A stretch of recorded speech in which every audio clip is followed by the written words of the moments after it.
يعطيكم العافية، ورجعت لكم من جديد بإشي سهل، بإشي حلو، إشي جميل. 3 مكونات بس. وقبل ما نبدأ لا تنسونا من دعمكم واشتراككم وتفعيل الجرس يصلكم بكل إشي جديد بإشي حلو. لا تنسونا من دعم القناة، ويعطيكم العافية. ونبلش حلانا عبارة عن حلا الرافاييلو، مش شبيه حلا الرافاييلو. راح نحتاج كاس وربع جوز هند، وراح نحتاج علبة حليب نستلة أي نوع، وراح نحتاج بندق.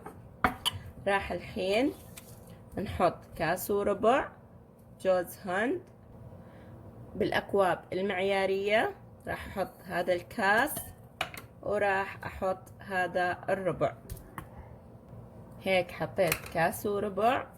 الحين راح أحط علبة الحليب المكثف أو المركز، وراح أقلب الخليط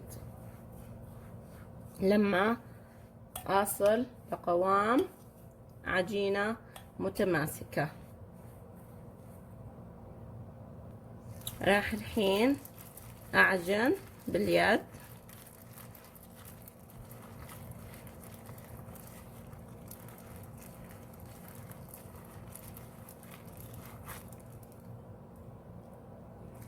لازم تلبسوا قفازات أحسن، تاخدوا راحتكم في التقليب.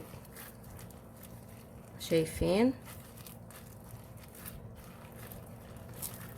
هيك أنا وصلت للعجينة المطلوبة. شايفين؟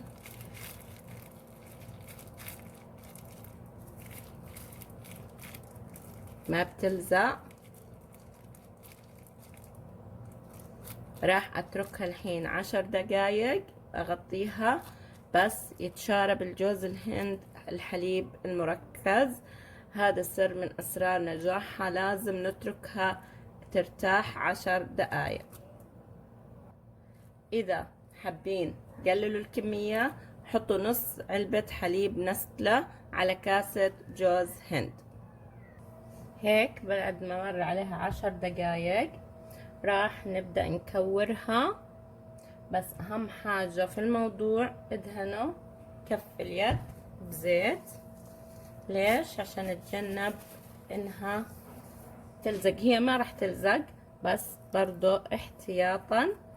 وراح هيك اخذ قطعة، اخذ حبة بندق ادخلها في النص واسكر عليها، اكورها بهاي الطريقة بالحجم اللي بتحبوه. وراح اغطسها بالجوز الهند وادحرجها بالجوز الهند بهاي الطريقة.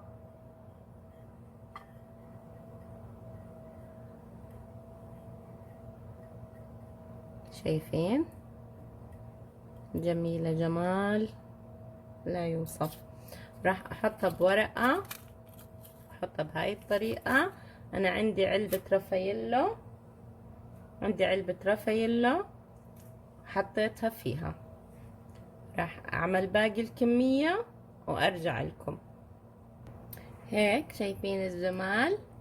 كورت هيك جزء لونه ابيض بالجوز الهند. راح الجزء الثاني اعمله ادخل الكور، بس راح اعملهم واحطهم على ورق زبدة، اكورهم بدون ما احطهم بالجوز الهند، وراح ادخلهم بالشوكولاتة.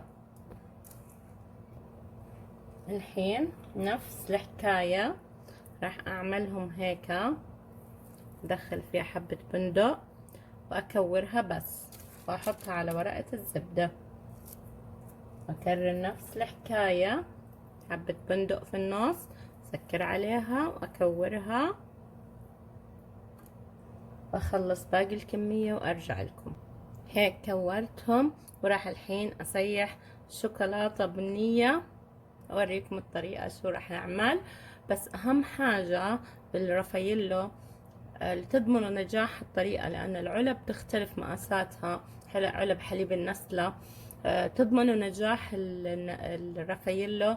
حطوا جوز الهند وبعدين حطوا شوي حليب نسلة وقلبه، شوي حليب نسلة وقلبه. لما تشوف العجينة خلاص، حتى لو ضلوا نص العلبة خلاص استكفوا، لأنه العلب الحليب المركز تختلف مقاساتها. هيك سيحت شوكولاتة بنية، وراح أحط عليها بندق طحنته، كسرته وليس طحنته، انتبهوا كسروه تكسير أحسن، وراح أقلبه بهاي الطريقة. بسم الله. راح أشوف كيف سماكة البندق كويس، إذا محتاج شوي زيادة راح أحط شوية زيادة بهاي الطريقة.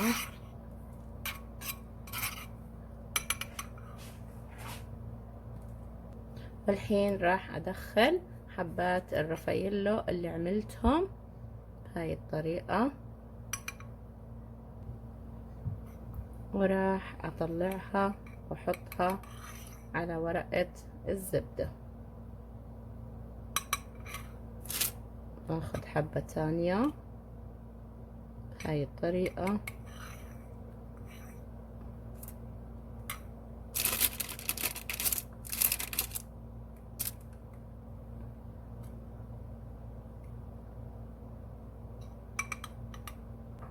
هيك خلصتهم. راح احطهم بالثلاجة بس ينجمدوا. هيك بعد ما جمدوا راح ادخلهم بورق واحطهم هنا نفس العلبة اللي حطيت فيها الابيض هاي الطريقة.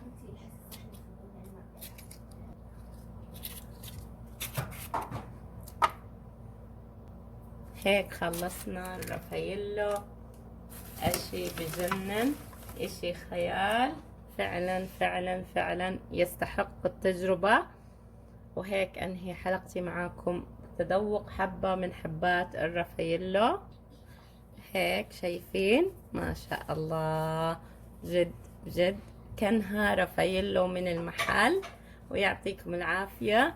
انهي حلقتي معاكم بأحلى حلا وأبسط حلا، أشياء مفيدة وأشياء صحية من دون سكر من دون فرن. يعطيكم العافية، ولا تنسونا من دعمكم واشتراككم وتفعيل الجرس ليصلكم كل اشي جديد، اشي حلو اشي رائع. ومع السلامة.